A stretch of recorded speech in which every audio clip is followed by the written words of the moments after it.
मराठवाड्यातील सर्व धरणं ओव्हरफ्लो झालेली आहेत। जायकवाडीचा सर्व धरणे ओव्हरफ्लो झालेली आहेत। पैठणच्या नाथसागरमधून 2.5 लाख क्युसेकने विसर्ग सुरू आहे। गोदाकाठच्या जालना, बीड, परभणी, नांदेडला सतर्कतेचा इशारा देण्यात आलेला आहे। नाशिकलाही अतिवृष्टीचा तडाखा बसलेला आहे।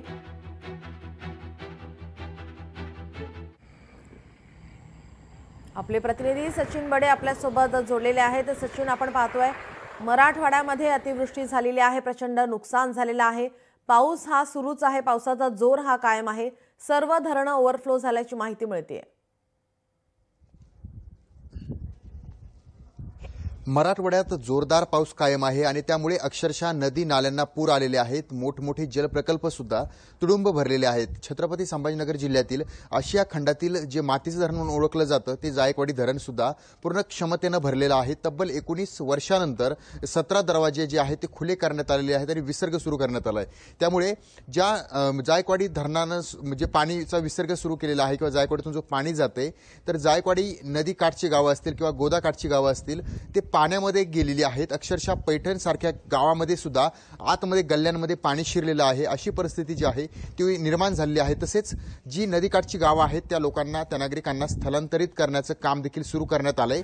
कारण पाण्याची तीव्रता ज्या पद्धतीनं वाढत आहे त्यामुळे नागरिकांना बचाव कार्य करायला आता सुरुवात केलेली आहे। नागरिकांना वाचवायला सुरुवात केलेली आहे आणि त्यासोबतच काही जणांनी स्वतःची घरं देखील खाली केलेली आहेत। कारण जे पुराचं पाणी आहे, पावसाचं पाणी आहे ते अक्षरशः घरापर्यंत पोहोचलेलं आहे, घरातही शिरलेलं आहे। पाण्याचा प्रवाह जर वाढला तर ते अक्षरशः घरामध्ये शिरल्याच्या नंतर जनजीवन सुद्धा विस्कळीत होऊ शकतं आणि शेतकऱ्यांचं देखील प्रचंड नुकसान झालेलं आहे। त्यामुळे एकीकडे कुठेतरी पिके वाचवत असताना आता स्वतःला वाचवण्याची वेळ जी आहे ती नागरिकांवर, शेतकऱ्यांवर निर्माण झालेली आहे। त्यामुळे गोदाकाठच्या गावांना देखील सतर्कतेचा इशारा दिलेला आहे। तर दुसरीकडे जे पाणी वाहतंय ते पाण्याने सुद्धा काही जणांचा जीव घेतलाय, पशुधन दगावलेलं आहे, नागरिक देखील फसलेले होते। म्हणजे काल तब्बल 350 पेक्षाही जास्त नागरिकांना पाण्यातून वाचवण्यात आलेलं आहे, ते सुद्धा या पाण्यामध्ये फसले होते। आणि दुसरीकडे हवामान खात्यानं जो काही इशारा दिलेला आहे पावसाचा, पाऊस पडेल त्यामुळे मोठं नुकसान देखील ते होऊ शकतं। आणि त्यासोबतच जे पाण्याचा विसर्ग आहे, जे पाणी वाहतंय त्यामुळे बरेच जण घरामध्ये अडकलेले होते। या ठिकाणी नागरिकांना वाचवण्यात बऱ्याच जणांना यश आलंय, मात्र पाणी असंच वाढत राहिलं सुरक्षित जागेवरील नागरिकांना सुद्धा धोका निर्माण होऊ शकतो।